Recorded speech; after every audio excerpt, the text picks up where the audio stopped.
Greetings, metalheads, and welcome to No Nonsense Metal Reviews. I'm George, and I'm back yet again with an underrated album for you. I know you're probably thinking, can there be any more underrated albums? Yes, I can always find more. And today's underrated album comes from none other than from one of the kings, without doubt, one of the kings of thrash metal. One of the pioneering bands, one of the most important bands and most influential bands in thrash metal that sit up there at that table with the other kings of thrash metal like Testament and Creator as one of the best, without a doubt.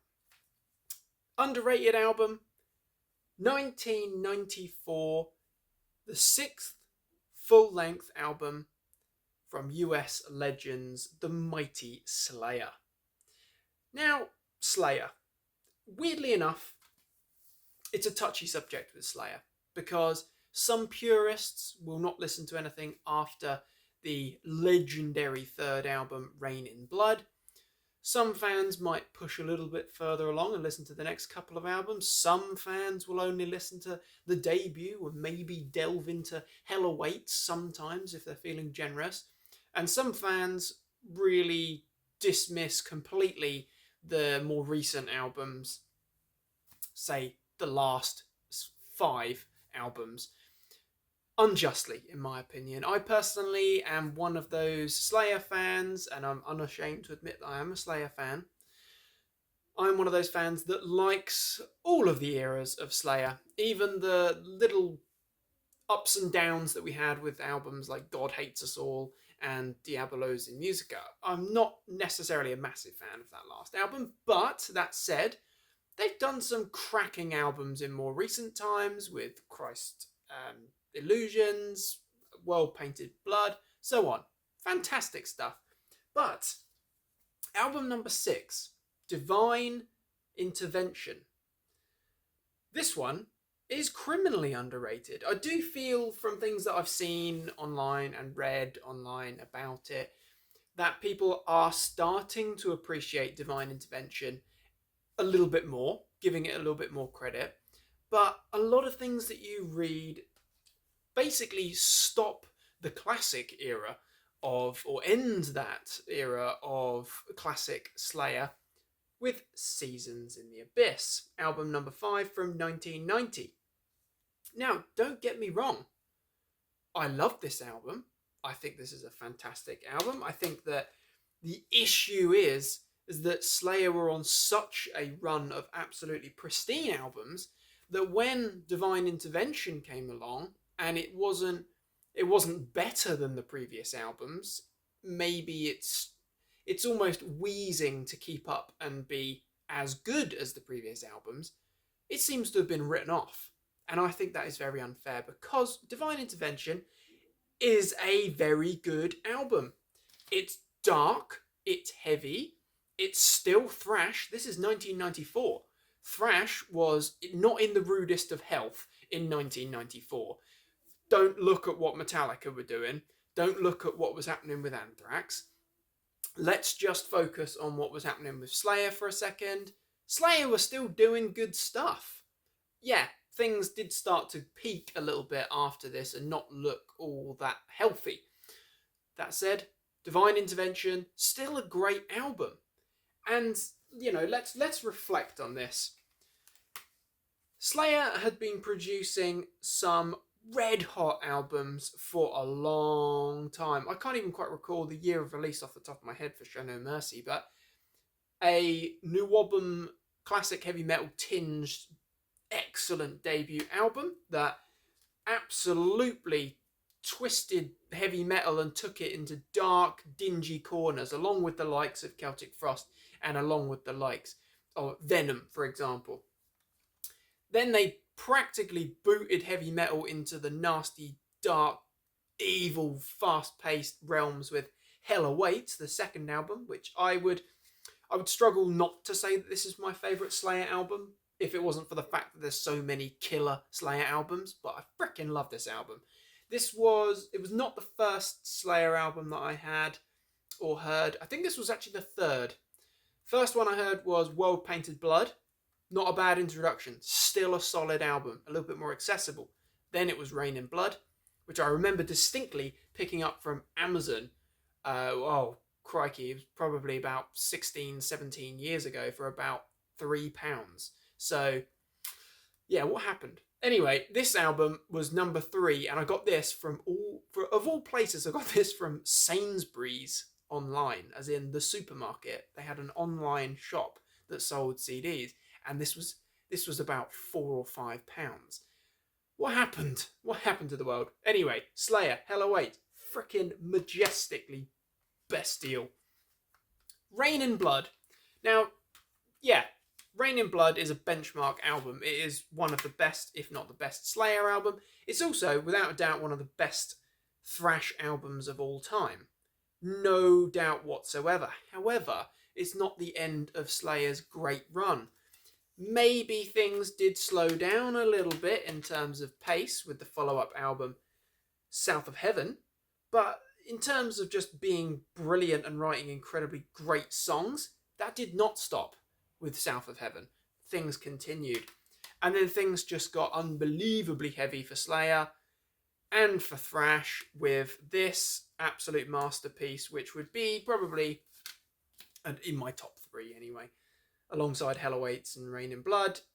Seasons in the Abyss, such a good album. Absolutely, vicious freaking album. So dark, so good. Back to Divine Intervention. It's not as good as the previous 5 albums. No, there's no doubt. It's not better than any of them.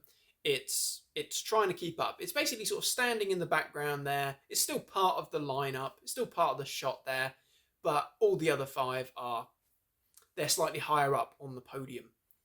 That said, we kick off the album with an absolute belter in the form of Killing Fields, which is a fantastic Slayer track, still clinging on to the sort of gritty, dirgy sound of Seasons in the Abyss, but not as fast, not as thrashy, not as heavy, but still very good. It's a very good Slayer song. We get some cracking musicianship there. Kerry King, say what you like about the latest offering, say what you like about him as a person, don't care about any of that, I don't delve into the politics. All I care about is the fact that that guy can absolutely shred. That guy's a ripper. Sex, Murder, Art.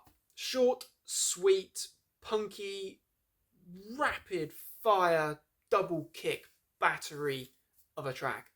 That is a pummeling track. Sinister, creepy, it's Slayer. It's brilliant. Short and sharp. Fictional Reality. Slightly more Seasons in the Abyss, South of Heaven pace. Less Rain in Blood pace. Very good though. An excellent track. One of the highlights in my opinion. It's memorable. Tom Araya's vocals, say what you like about his vocal style. I think he's a great vocalist. His voice perfectly fits Slayer. Remove him from Slayer, no, he's probably going to struggle. But it works. It absolutely works. And that's another good moment there that really showcases it. Ditto Head, track number 4. Things are picking up again. The pace is fast. It is furious. It is frantic and thrashing. So like a 2-minute and change monster. Absolutely brilliant. Classic thrashing Slayer stuff there. Divine Intervention, the title track. Much longer, in excess of 5 minutes. Slower paced. It's almost got a little bit of I almost want to say a heavy metal kind of pace. A US heavy metal kind of pace there. It's not thrashing, but there is some great guitar work there. Absolutely fantastic. And let's not forget, I might not have mentioned yet, that there has been a lineup change, and quite a significant lineup change, because that classic era of Slayer is something to look up to. That's a benchmark lineup. Inside this little insert, we can see in the middle there, that is not Dave Lombardo on drums. What we actually have here, so inserted next to it, is what I assume that is. Anyway, it looks useful enough. Is Paul Bastoff, drummer, all-round very talented chap, had now taken up residence behind the drum throne, replacing Dave Lombardo Paul Bastoff, absolutely legendary drummer, fantastic, very talented.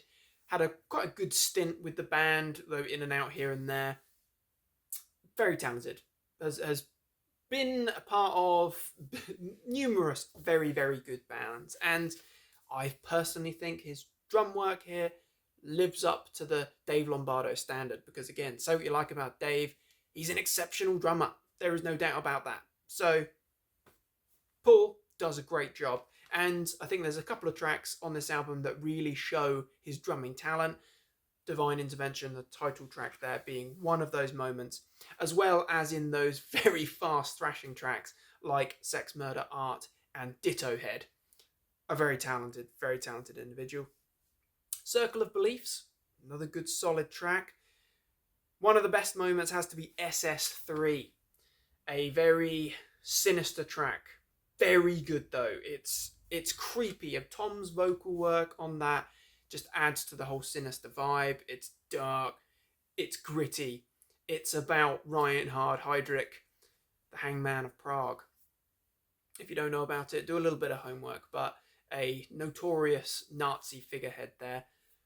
Again, Slayer aren't afraid to tackle these hard subjects, these risky subjects, but from reading a little bit of an excerpt from an interview with Tom Araya around the time of Divine Intervention, he said that this album was heavily influenced by things he was watching on TV. So I assume there's documentaries about the Nazis or Reinhard Heydrich, to be more specific. Elsewhere, the influence from documentaries about serial killers and all sorts of horrible things is going on, such as 213, again heavily influenced by serial killers or certain notable serial killers. Serenity and Murder, again kind of getting that shorter stuff. We're getting heavy, very, very rooted Seasons in the Abyss style Slayer, but SS3 is an absolute monster of a track. Freaking love that one. That's just got all the creepy Slayer vibes. Kerry and Jeff, just what a duo. Then we close with Mind Control, which is a great way to close the album. It's not a monstrously heavy thrashing track. It's not the strongest track on the album, but it's a very good song, no doubt whatsoever. It's classic Slayer. And that's the thing about Divine Intervention. Yeah, it's definitely underrated, it's overlooked, and I don't understand why, because this is definitely Slayer. No, it's not Show No Mercy, Rain in Blood. No, it's not South of Heaven. Whatever. No, it's not going to be. But it is still good, solid, reliable Slayer. It's thrash, as in actual thrash, not pretend thrash. Considering this is 1994, there's a lot of fake thrash out there, or thrash that isn't really that, it's not really that heavy, is it? No, but Divine Intervention, keeping the thrash going, certainly when you take tracks like Killing Fields, which is, actually, that's a really heavy track. And if you do need convincing, you want to check out Killing Fields. You also want to check out Sex, Murder, Art, as that's become a little bit of a Slayer classic, a cult favourite, if you like. I personally really like Shadow Reality. I think that's a really good track, real standout. Ditto Head is another brilliant one, and then I'd go straight for SS3. Overall, it's not an overly long album. It's less than 40 minutes long, and it is 10 tracks in total. So maybe just give it a spin. If you're not familiar with this one, maybe you haven't heard it in a long time, or maybe you haven't heard it at all. Maybe you got to Rain in Blood and thought that was enough. No, give Divine Intervention a go. It's Kerry King, Tom Araya, it's Jeff Hanneman, it's Paul Bastoff. Very freaking talented bunch here. I know that there was a lot of criticism at the time, and also a lot of unhappiness within the band about the production. So the band actually produced the album. So it's produced by Slayer, executive producer Rick Rubin, of course, a legendary producer and long-time collaborator with Slayer. And of course, the album is actually released on his American records.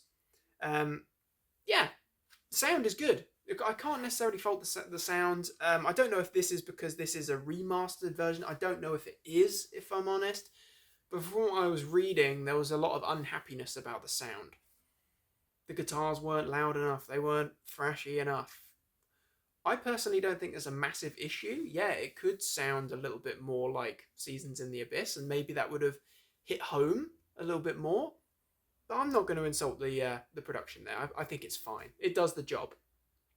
No, it's not classic Slayer, but this is arguably one of the longest runs of pretty top-notch solid albums. 6 albums in a row that deliver the goods. There aren't that many bands that have hit 6 solid albums in a row. Metallica didn't, in my opinion. Just saying, controversial as it may be. Anthrax certainly haven't. Megadeth definitely hadn't. So, yeah, Slayer, they actually did. Look over to the Teutonic stuff, and yeah, maybe it's a different story that's just solid all the way. But hey, Divine Intervention, an underrated album, classic Slayer in my opinion, from 1994, a top-notch album. Check out Killing Fields, check out Sex, Murder, Art, Fictional Reality, SS3. Do it. What are your thoughts and opinions, my friends, on the mighty Slayer? Are you a closet Slayer fan, or are you an outright carving Slayer into your arm fan? Because, of course, that's where this comes from. Ta-da! In all of its gory gruesomeness. I believe that, or certainly a similar image, was actually on the original cover, or on part of the cover. Maybe it was an outer sleeve. I'm not quite sure of the history, but I believe that, or this album, is where that comes from. It's a legendary piece now, but what are your thoughts and opinions on Divine Intervention? If you haven't heard it, check it out and let me know what you think, because I'd be very interested to hear thoughts and opinions of others as always. Thank you very much for watching. Please do feel free to like, subscribe, share, support, whatever. It's all very much appreciated, my friends. I really do appreciate the continued support. Check back soon for more reviews and more ramblings about all of the good metal things. But until next time, my friends, take care of yourselves and stay heavy.